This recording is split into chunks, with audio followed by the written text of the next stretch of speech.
भारत के प्राचीन इतिहास में एक नाम ऐसा है जिसने आधी दुनिया को अपने साहस, साहसिकता और क्रूर युद्ध नीति से हिला दिया था।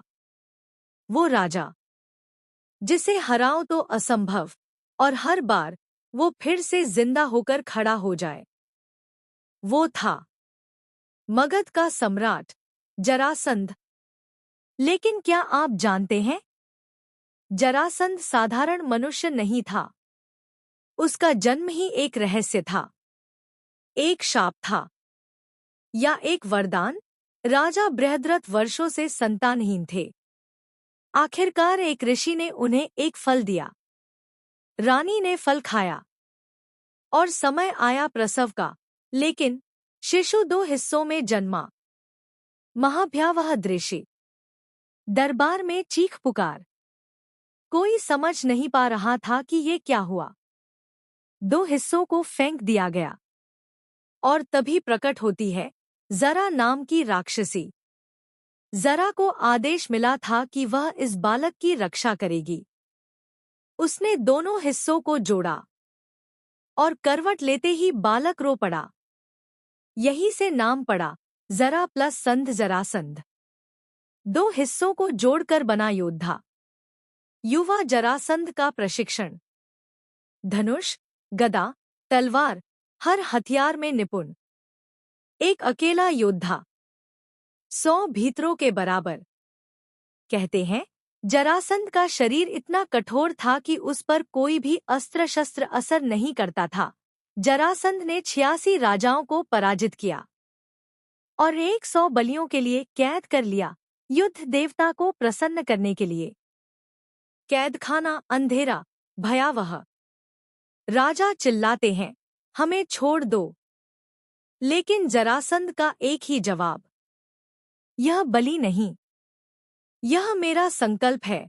कृष्ण 17 बार युद्ध कर चुके, हर बार युद्ध भूमि छोड़नी पड़ती है। जरासंध लगातार हंसता है। कृष्ण, तुम हमेशा भाग जाते हो, तुम योद्धा नहीं, रणछोड़ हो। कृष्ण मुस्कुराते हैं, जरासंध, समय आने दो। कृष्ण की रणनीति, राजाओं को बचाना, मथुरा से द्वारका शिफ्ट। भीम, कृष्ण और अर्जुन ब्राह्मण वेश में मगध पहुंचते हैं। भीतर का संवाद गूंजते हुए, जिसके शरीर को अस्त्र काट न पाए उसे कैसे मारा जाए। जरासंध का मुकाबला। जरासंध पहचान लेता है, तुम लोग ब्राह्मण नहीं, योद्धा हो। वह खुद ही चुनौती देता है, मेरे बराबर ताकतवर है तो सामने आओ। भीम आगे बढ़ते हैं। भविष्य का सबसे भीषण गदायुद्ध शुरू। धूल उड़ती है, पर्वत टूटते हैं। धड़ाम धड़ाम, गदा और मुक्कों से युद्ध। भीम उसे मारते हैं, पर हर बार जरासंध का शरीर फिर जुड़ जाता है। कृष्ण पत्ता उठाते हैं, 2 टुकड़ों में फाड़ते हैं और उल्टी दिशा में फेंक देते हैं। भीम समझ जाते हैं। भीम जरासंध को पकड़ते हैं, 2 हिस्सों में चीरते हैं और उलट दिशा में फेंक देते हैं। इस बार उसका शरीर नहीं जुड़ता। जरासंध चिल्लाता हुआ दम तोड़ देता है।